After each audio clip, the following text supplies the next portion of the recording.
Роза Хабибуллина 1934 елның 11 ноябрендә Әмәкәй авылында укытучылар гаиләсендә туа. Урта белем алганнан соң Алабуга дәүләт педагогия институтын тәмамлый. 3 елдан артык Мөслим урта мәктәбендә рус теле һәм әдәбияты укыта. Әдәбиятны яхшы белгән, дөнья әдәбияты һәм сәнгате белән таныш булган укытучының язучы булып китүе бер дә гаҗәп түгел. Мөгаллимәнең каләме мәктәп елларында ук чарлана анысы. Тәрбия темасына язылган мәкаләләре республика һәм район матбугатында басылып килә. Роза Хабибуллинаның беренче күләмле әсәре «Яшьлегем серләре» повесты 2003 елда Казан утлары журналында дөнья күрде. Аның күп санлы повестлары, автобиографик новеллалары, Мулла килене исемле романы укучылар тарафыннан яратып кабул ителде. Автор актив тормыш белән яши, очрашуларда, күп санлы конкурсларда катнаша, җиңүләр яулый. Язучылык һөнәре белән ул безне шаккаттырды. Biz аны укытучыгына әйтеп әле белә идек тә бит инде. Хәзер инде ул икенче яктан ачылды. Шундый китаплар чыгарды, язды. Ул искитмәле инде. Бөтенебезне җыеп, бөтенебезнең бала-чагаларын җыеп, галимнәр нәселенең җыенын үткәргәне бар. Менә хәзер дә ул хыяллана. Чөнки хәзер менә ул инде безнең шәҗәрәне дә ясатып алды.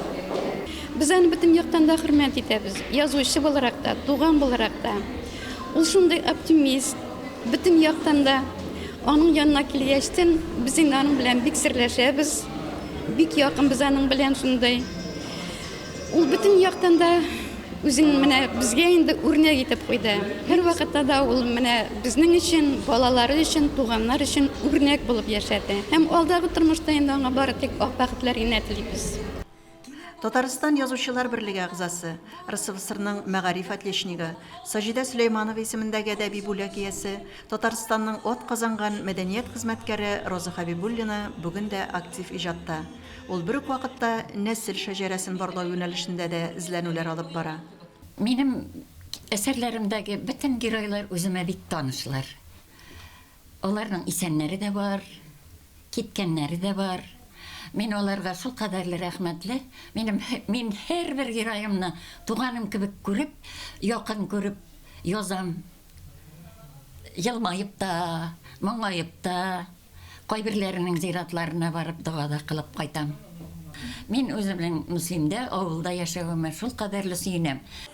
Язучының 85 яшьлек юбилее уңаеннан үткән кичәдә район башлыгы Рамил Муллин ихлас теләкләрен җиткерде һәм котлау адресын тапшырды. Әгәр дә синең тамырың көчле икән, кәүсәң көчле икән, анда бүген аның кайрысы көчле икән, аның җимеше дә тәмле була. Аның җимеше дә баллы була, улы була, тирән мәгънәле һәм файдалы була. Менә Роза Шакировнаның хезмәте дә ул бик файдалыдыр безнең өчен. Бик кирәкледер ул. Шуңа күрә мин инде менә бүген ихлас күңелдән аңа зур рәхмәтемне әйтәсем килә хезмәте өчен, шушы җирлек өчен. Шушы җирлеккә итәгать кылып, шушы җирлеккә тугры калып хезмәте өчен. Кайсына тармакны алсак та, укытучы буларак та, тормыш иптәше буларак та, китапханәдә эшләүе буларак та, яхшы әни буларак та, һәм инде без белгән язучы буларак та. Бер артлы сәхнәгә күтәрелгән әдипләр, хезмәттәшләре, күп санлы укучылары һәм туганнары Роза Хабибуллина белән бәйле хатирәләрен яңартты. Чәчәк бәйләмнәренә төреп, җылы теләкләрен җиткерде. Чараны язучының әсәрләреннән өзекләр, район үзешчәннәренең чыгышлары тагын да бизәде. Әлфинур Ногманова, Динар Нуретдинов, Мөслим телевидениесе.